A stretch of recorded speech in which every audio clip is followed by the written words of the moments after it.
नमस्कार दोस्तों, एक बार फिर से आप सभी का स्वागत है आपके अपने YouTube चैनल पे। आज मैं इस वीडियो में आपको बताने वाला हूं great opportunity sales mart India private limited का पूरा प्लान, जो कि 4 भागों में हमने इसे बांटा है। पहला पार्ट है इंट्रोडक्शन, दूसरा हेल्थ अवेयरनेस प्रोग्राम, तीसरा प्रोडक्ट प्लान और चौथा होगा बिजनेस प्लान। इस वीडियो में हम आपको बताएंगे इंट्रोडक्शन और हेल्थ अवेयरनेस प्रोग्राम। उसके ठीक नेक्स्ट वीडियो में हम लोग जानेंगे प्रोडक्ट पार्ट के बारे में।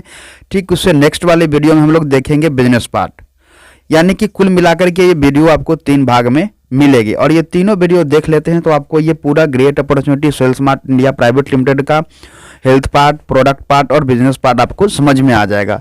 तो आज हम लोग, जैसा कि आपको पता है, कि स्टार्टअप करेंगे इंट्रोडक्शन और हेल्थ अवेयरनेस प्रोग्राम। तो चलिए हम लोग पहला पार्ट को शुरुआत करते हैं। नमस्कार सर, मेरा नाम मनोज बिंदास है और मैं एक हेल्थ एडवाइजर हूं। सर, हेल्थ की बात जब भी आती है तो हर इंसान के मन में एक सवाल उठता है, यानी कि दिमाग में ये आता है कि सामने वाला व्यक्ति कहीं डॉक्टर तो नहीं।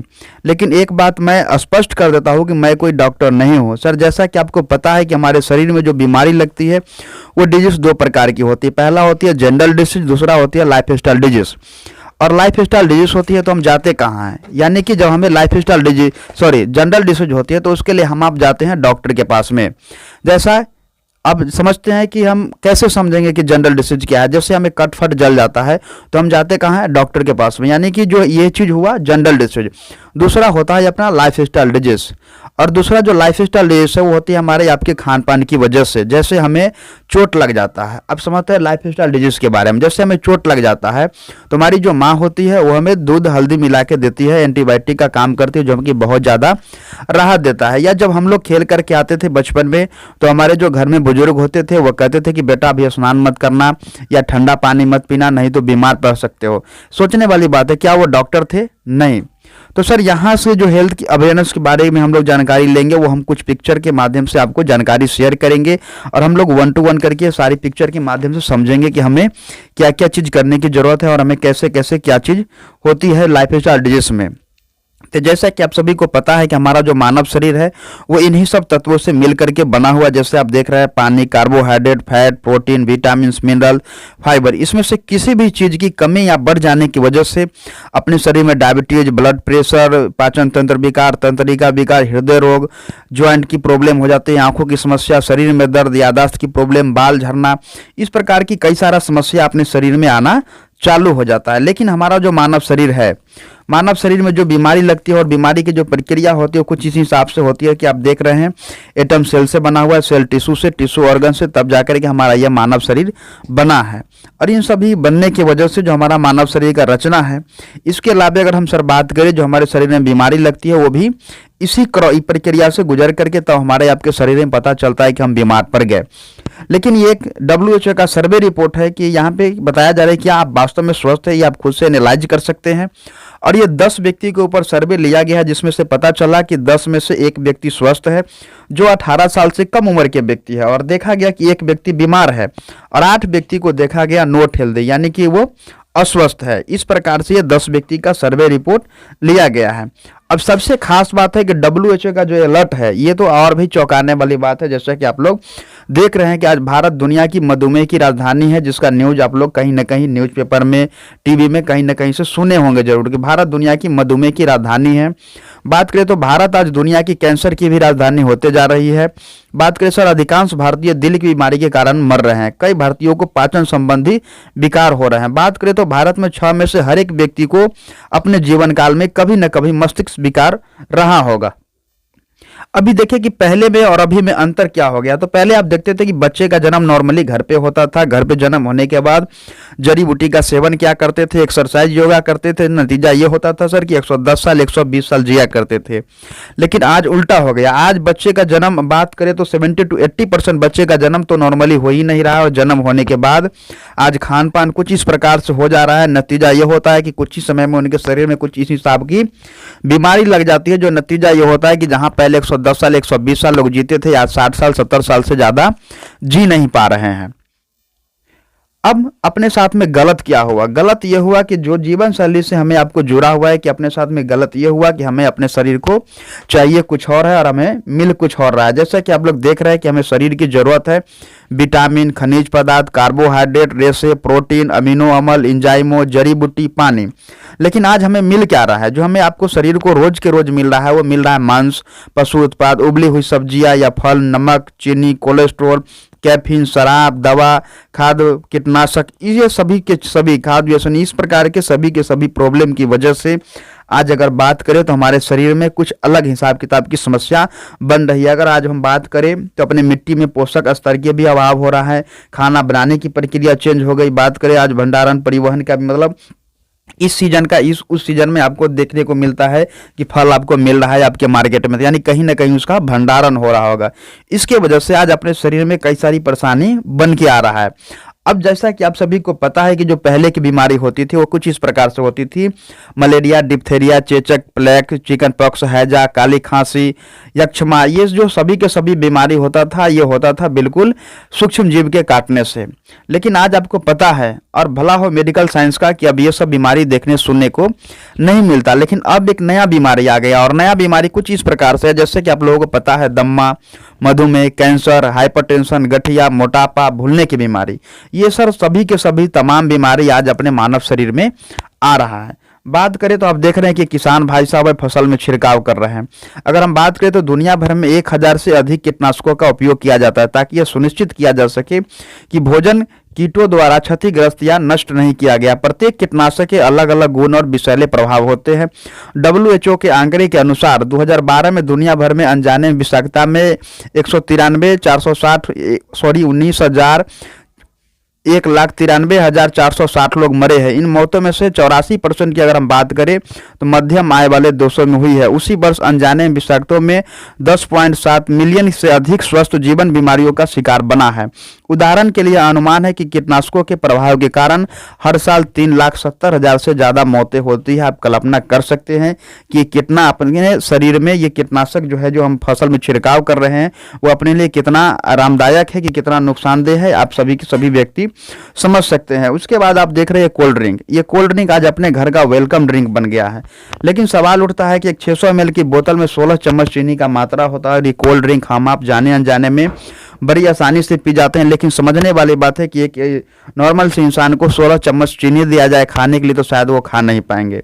लेकिन इसे हम आप आसानी से पी जाते हैं, जिसका साइड इफेक्ट क्या क्या होता है वो आप देख रहे हैं, आपको डिस्प्ले के ऊपर शो कर रहा है। बात अगर करें आज मार्केट में आपको देखने सुनने को मिलता है फास्ट फूड आइटम में। अगर हम बात करें घर में जब भी कोई बर्थडे होता है तो हम आप उसका केक सेलिब्रेशन करते हैं।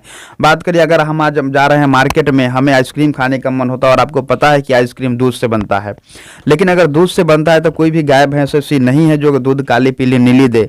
लेकिन मार्केट में आज आपको मिल रहा है आइसक्रीम मिल रहा है आपको कलरफुल में, यानी कि कलर हमें शरीर में जा रहा है, यानी कि पॉइजन हमारे शरीर में जा रहा है। और पॉइजन जाने का मतलब है कि हमें शरीर में नुकसान होगा, कैंसर वगैरह हो सकता है। लेकिन अब सवाल उठता है कि ये सभी समस्या से बचना हमारे हाथ में है, लेकिन हमारे पास में कुछ वैसे चीज है जिससे बचना बड़ी मुश्किल है। जैसे में अगर आप देख रहे हैं एयर पोल्यूशन की बात करें तो हर 10 में से 1 मौत का कारण फेफड़ों के कैंसर से होता है, जिसका मुख्य कारण है वायु प्रदूषण। अगर हम दूसरा बात करें वायु प्रदूषण यानी कि जल प्रदूषण के अध्ययन से पता चलता है खतरनाक दर से जल प्रदूषण में वृद्धि ने लाखों लोगों को प्रभावित किया है। लाखों में से अधिक लोगों तक साफ पानी तक नहीं पहुंच रहा, यानी कि लाखों लोगों तक साफ पानी नहीं पहुंच रहा है। बात करें रेडिएशन के बारे में, विकिरण पानी में टूटकर जीवित कोशिकाओं में बदल जाता है और खतरनाक रूप से क्रियाशील होकर हमारे शरीर पर निरंतर दुष्प्रभाव डालता रहता है। यह मुख्य रूप से जीवन के आवश्यक अणु जैसे कि DNA और प्रोटीन पर लगातार हमला करता है। इस प्रकार से आप देख रहे हैं कि इन सभी चीज से बचना बड़ी मुश्किल है। इन सब के वजह से आज अपने शरीर में आप देख रहे हैं कि इस प्रकार की समस्या आपके शरीर में बन रहा है। बात करें सर दिल की बीमारी के लिए, हृदय रोग अब भारत के साथ कई अन्य देशों में भी मृत्यु दर का कारण प्रमुख बन रहा है। पिछले कई वर्षों से निगरानी के लिए कुछ तथ्यों और आंकड़ों के अनुसार CVDS के कारण भारत में लाखों लोगों की अकाल मृत्यु हुई और आगे भी बढ़ सकती है। अगर हम बात करें डायबिटीज के ऊपर। तो डायबिटीज आज अगर हम बात करें तो आज के युग में हर 7 में से एक भारतीय मधुमेह है। शुगर की बीमारी देश में एक बहुत बड़ी स्वास्थ्य समस्या है, जिसके कारण भारत को दुनिया में मधुमेह की राजधानी कहा जाता है। बात करें सर हम आर्थराइटिस के ऊपर, गठिया।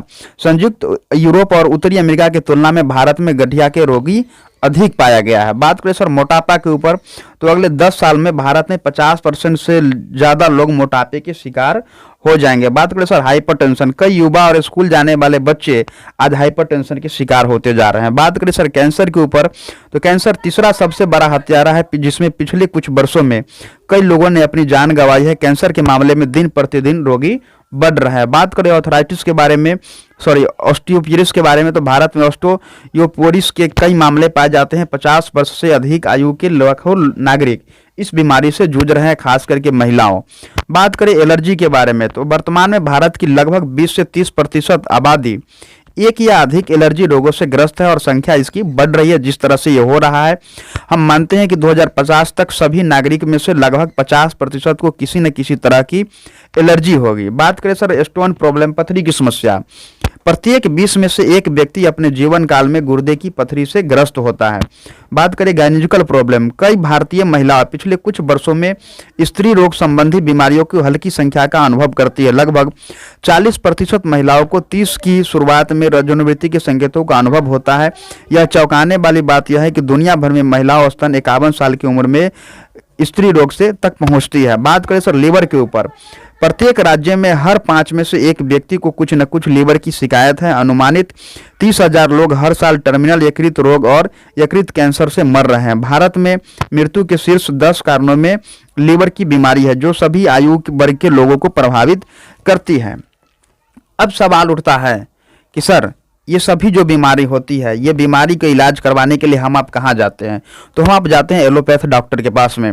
सर एलोपैथ के बारे में आप पहले देखे भी होंगे, सुने भी होंगे कि मेडिसिन जो बुखार के लिए आता था, बुखार उतारने के लिए आता था, 200 mg की मेडिसिन से काम चल जाता था। लेकिन आज आपको पता है कि 650 mg की मेडिसिन भी काम नहीं कर पाती है। पहले अगर बात करें तो 80 से 90% जो है कि मेडिसिन काम करती थी, लेकिन आज आपको पता है कि 30% से 40% तक भी काम नहीं करता है ये एलोपैथ प्रोडक्ट। लेकिन अब सवाल उठता है कि ये हम तो बोल दिए, लेकिन इसका प्रूफ कैसे होगा? तो चलिए आइए हम आज आपको एक वीडियो के थ्रू इसमें देखेंगे हम लोग कि रियल में प्रोडक्ट काम कर रहा है, यानी कि एलोपैथ हमारे शरीर के ऊपर काम कर रहा है कि नहीं कर रहा है। ये रिपोर्ट हम लोग देखेंगे जी न्यूज के थ्रू से। जी न्यूज जो आपको पता है कि बहुत ही जाने माने न्यूज है, और उसमें भी जो रिपोर्ट हम लोग देखेंगे दिल्ली के 2 प्राइवेट हॉस्पिटल है वहां से लिया गया न्यूज है। आप न्यूज में देखिए, उसके बाद फिर हम लोग आगे की ओर बात करते हैं। तो चलिए हम लोग वीडियो को शुरुआत करते हैं।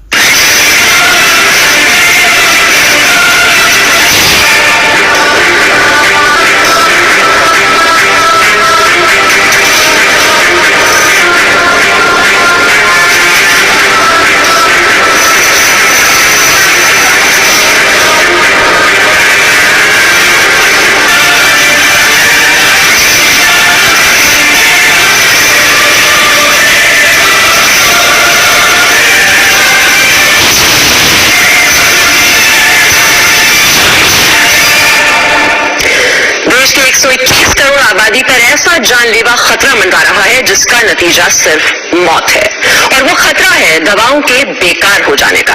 मरीज के इलाज की बुनियाद यानी एंटीबायोटिक दवाएं बेअसर होती जा रही हैं। एंटीबायोटिक दवाओं पर की गई स्टडी के नतीजे आ रहे हैं कि 2020 आते आते देश में एक भी असरदार एंटीबायोटिक दवा नहीं बचेगी, और सर्दी जुकाम जैसे साधारण इन्फेक्शन भी लाइलाज हो जाएंगे।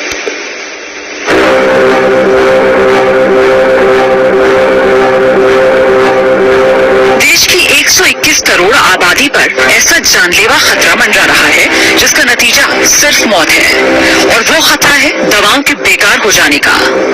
मरीज के इलाज की बुनियाद यानी एंटीबायोटिक दवाएं बेअसर होती जा रही हैं।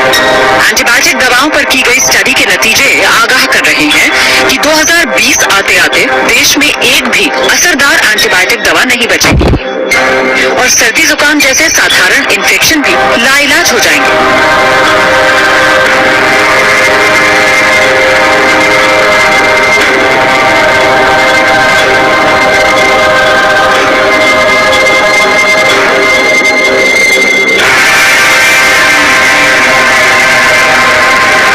सोचिए, अगर डॉक्टर को मरीज की बीमारी का पता हो, उसके इलाज के लिए बेहतरीन वार्ड, टेस्ट और ऑपरेशन की सुविधा हो, लेकिन मरीज पर दवाएं ही असर न कर रही हो और मरीज को बचा पाना नामुमकिन हो जाए।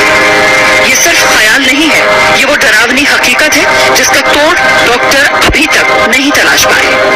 दिल्ली के एक प्राइवेट अस्पताल में हुई स्टडी के नतीजों से ये खुलासा हुआ कि कई एंटीबायोटिक दवाएं जो गंभीर बीमारियों के इलाज में इस्तेमाल की जा रही हैं, दरअसल मरीजों पर काम ही नहीं कर रही।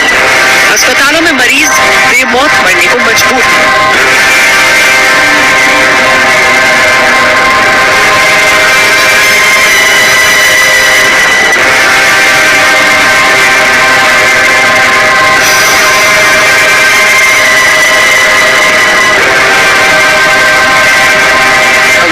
डिस्क्रीट अब ना हो, अगर हम ये इस पर ध्यान ना दें तो हो सकता है इवन बिफोर 2020 तो हमारे पास एंटीबायोटिक्स होना या ना होने का कोई मतलब ना हो। 77,000 से ज्यादा मरीजों पर हुई अब तक की सबसे बड़ी स्टडी में ये पाया गया कि टीबी, निमोनिया और पेट की बीमारियों में इस्तेमाल की जाने वाली कई नई एंटीबायोटिक दवाएं अब बेकार हो चुकी हैं। टीबी के इलाज के लिए दी जाने वाली दवा 2002 में तकरीबन 98% मरीजों पर काम कर रही थी, जबकि 2009 में ये सिर्फ 48% मरीजों पर ही कारगर साबित हो पाई। निमोनिया और सांस की तकलीफ के लिए दी जाने वाली एंटीबायोटिक दवा 2002 में 25% मरीजों पर काम कर रही थी, लेकिन 2009 में ये दवा महज 3% मरीजों के काम के लायक ही रह गई थी। सर्जरी कराने वाले मरीजों में होने वाले इन्फेक्शन को रोकना चुनौती बन गया है। अनुमानित आंकड़ों के मुताबिक देश के हर अस्पताल में हर हफ्ते 1 से 2 मरीजों की मौत सिर्फ इसलिए हो जाती है क्योंकि एंटीबायोटिक बेकार साबित हो गई है। अभी से दिक्कत होनी शुरू हो गई है। कई बार हमारे पास ऐसे मरीज जाते हैं जहाँ कि हमारे पास कोई एंटीबायोटिक रह ही नहीं जाता है, तो हम लोगों को लगता है कि कई बार पेरिफेरल सिम्पटम्स हमारे पास आए क्यों है, क्योंकि हमारे पास कोई दवाई नहीं रह जाती। तो कई बार लोग सेप्सिस में मारे जा रहे हैं आजकल। अब ये दवाई प्रॉब्लम तो अभी से शुरू हो गई है और ये बढ़ने ही वाली है, क्योंकि जो नए एंटीबायोटिक्स है वो इन द होराइजन बहुत ही कम है। राजधानी के सर गंगाराम अस्पताल में 2001 से 2010 के बीच भर्ती हुए 77,000 मरीजों पर यह स्टडी की गई। अस्पताल में रहने के दौरान उन्हें जो दवाएं दी गईं, उनके आधार पर यह नतीजा सामने आया कि कई दवाएं 40% मरीजों पर तो कई 97% मरीजों पर काम नहीं कर पाई। यानी देश की 3% आबादी को छोड़ दिया जाए तो बाकी सब पर जान का खतरा मंडरा रहा है। मौजूदा एंटीबायोटिक दवाएं अगर इसी तरह बेअसर होती रही तो क्या बहुत से मरीजों को बेमौत मरने के लिए मजबूर होना पड़ेगा? इस सवाल का जवाब वाकई डराने वाला है, क्योंकि डॉक्टरों की राय में बहुत से मरीज इन्फेक्शंस की वजह से सिर्फ इसलिए जान गंवा रहे हैं क्योंकि अब उन पर वो दवाएं काम नहीं कर रही जिनके जरिए कुछ साल पहले तक वो बीमारी का इलाज कर पा रहे थे। पूजा मक्कर, जी न्यूज, दिल्ली। जैसा कि आप सभी जी न्यूज में देखें कि एलोपैथ किस हिसाब से काम कर रही है या नहीं कर रही, तो हमारे पास में अब कौन सा विकल्प होगा। अब आप सोच रहे होंगे कि भाई अब हमारे शरीर में एलोपैथ तो काम करेगा नहीं, एलोपैथ नहीं करेगा काम, तो हमारे पास में विकल्प क्या है? तो हमारे पास में विकल्प है आयुर्वेद। जी हाँ, बिल्कुल आप सही सुन रहे हैं, आयुर्वेद। और आयुर्वेद के ऊपर अगर हम बात करें तो हमारी जो कंपनी है great opportunity sales mart India private limited, वो आयुर्वेद प्रोडक्ट बनाती है। दोस्तों जानकारी के लिए आपको बता दूं कि हमारी कंपनी ही नहीं, बहुत सारी कंपनी है वैसे मार्केट में जो आयुर्वेद का प्रोडक्ट बनाती है, लेकिन बहुत सारी कंपनी वैसी है जिसके पास में आयुर्वेद का प्रोडक्ट टैबलेट फॉर्म में, चूर्ण फॉर्म में बनाती है। लेकिन आपको बता दें कि जो जानकारी के हिसाब से कि चूर्ण और जो टैबलेट का फॉर्म होता है वो ज़्यादा कारगर आपके शरीर में यानी जल्दी से नहीं असर कर पाता है, लेकिन हमारे पास में जो प्रोडक्ट है वो लिक्विड फॉर्म में है, और लिक्विड फॉर्म में जो हमारे शरीर में बहुत जल्दी ही सूट करता है और हर इंसान के शरीर में जल्दी से जल्दी वो सूट करता है। तो हमारे पास में आयुर्वेद का प्रोडक्ट है जो कि बिल्कुल आपको लिक्विड फॉर्म में है। अब आयुर्वेद के ऊपर थोड़ी सी हम लोग नॉलेज लेते हैं, आइए देखते हैं आयुर्वेद के बारे में। आयुर्वेद को नहीं जाने, नहीं पहचाने तो मुझे नहीं मालूम कि आयुर्वेद का क्या होगा, लेकिन मानव जाति का पतन तो मैं निश्चित रूप से देख रहा हूं। और जो लोग मेरी इस बात से इत्तेफाक नहीं रखते वो अपनी क्वालिटी ऑफ हेल्थ और क्वांटम ऑफ लाइफ को कंसीडर करें। साधनों के अभाव में हमारे बड़ों में से अधिकतर लोग 100 वर्ष की आयु तक पहुंचते थे। ये वो आयु है जिसकी आज हम साधन संपन्न होने के बावजूद भी कल्पना तक नहीं करते। और मैं एक बार आपसे पूछना चाहता हूं कि ये जो मॉडर्न साइंस है ये किस तरह का इलाज कर रही है कि आपको यदि शुगर हो गया तो आप दवाई खाइए, कब तक? जिंदगी भर। आपको ब्लड प्रेशर हो गया, आप दवाई खाइए, कब तक? जिंदगी भर। आपको थायराइड हो गया, आप दवाई खाइए, कब तक? जिंदगी भर। आपकी किडनी खराब हो गई, बदल दीजिए। आपका लिवर खराब हो गया, बदल दीजिए।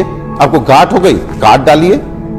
ये किस तरह की चिकित्सा है? और ये चिकित्सा नहीं, ये केवल सिम्टम्स को दबाना है, क्योंकि ये बाहर से आपको नॉर्मल रीडिंग देते हैं, शुगर ठीक है, ब्लड प्रेशर ठीक है, लेकिन अंदर बीमारी अपना काम कर रही है। 15 साल बाद आपकी किडनी खराब, किससे? शुगर से, ब्लड प्रेशर से। आज का नर्वस सिस्टम खराब, आपकी आंखें खराब, आपको ये कॉम्प्लिकेशन, आपको ये कॉम्प्लिकेशन। तो ये इलाज है या एलोपैथ का काला पर्दा? अपने 20 साल के क्लिनिकल एक्सपीरियंस से आपको बता देना चाहता हूं, ये जो आयुर्वेद विज्ञान है, ये समुद्र से भी गहरा, हिमालय से भी ऊंचा, ऐसा जीवन का विज्ञान है जो आपके शरीर में और मन में किसी भी अवांछित परिवर्तन के बारे में आपको न केवल जानकारी देता है, बल्कि उसे जड़ से मिटाने के लिए पुख्ता इलाज भी देता है। और मुझे एक बात समझ में नहीं आती, आप ऐसे विज्ञान को क्यों नहीं जानना चाहते जो आपको कभी शुगर, ब्लड प्रेशर, थायराइड और अनेक तरह की प्रॉब्लम्स आने ही ना दे। और यदि दुर्भाग्य से आ गई, आपके जेनेटिक कॉम्पोजिशन इस तरह का है कि आपको ये बीमारियां लग जाती हैं, तो इनसे कैसे आप बचे रहें और कैसे आप ठीक हो सकते हैं, इसके बारे में भी पुख्ता जानकारी दे।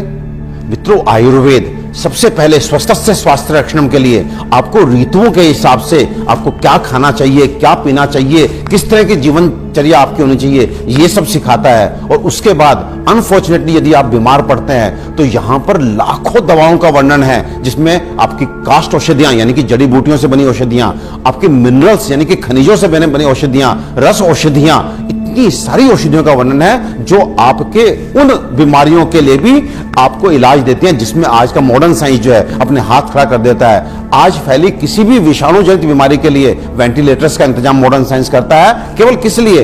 इसलिए कि वो तब तक आपको जीवित रख सके जब तक वायरस अपने आप आपको छोड़ के नहीं चला जाता। तो ये किस तरह का इलाज है? जबकि आयुर्वेदिक औषधियां ऐसी हैं जो सीधे जाके वायरस को मार के आपको बीमारी से बाहर लेके आती हैं, आपको मौत से मुंह के बाहर लेकर के आती हैं। तो दोस्तों, विश्वास कीजिए, अपने आयुर्वेद को मान दीजिए, सम्मान दीजिए, जानिए, पहचानिए, अपनाइए और अपने जीवन को, अपनी हेल्थ को अच्छा कीजिए। आयुर्वेद का इलाज ना तो धीमा है और ना ही लंबा, बल्कि यह रोगों को जड़ से खत्म करता है। आधुनिक सर्जरी दुनिया को आयुर्वेद की ही देन है। आचार्य सुश्रुत को सारा संसार निर्विवादित रूप से शल्य चिकित्सा का जनक मानता है। आयुर्वेद में उन बीमारियों की भी सफल चिकित्सा हो सकती है जिन्हें आधुनिक चिकित्सा विज्ञान लाइलाज मानकर आजीवन रोगी को दवाएं खिलाता रहता है। आयुर्वेद आपके और आपके अब आप समझ गए होंगे आयुर्वेद की ताकत। तो चलिए मिलते हैं हम लोग नेक्स्ट वीडियो में। आज तक के पार्ट में हम लोगों को यही चीज़ सीखना था। अब नेक्स्ट पार्ट हम लोग देखेंगे प्रोडक्ट पार्ट। तो जल्द ही प्रोडक्ट पार्ट अपलोड हो जाएगी, उससे आप देख सकते हैं। और यदि वीडियो बढ़िया लगा है तो अपने लोगों में पे शेयर कर सकते हैं। धन्यवाद।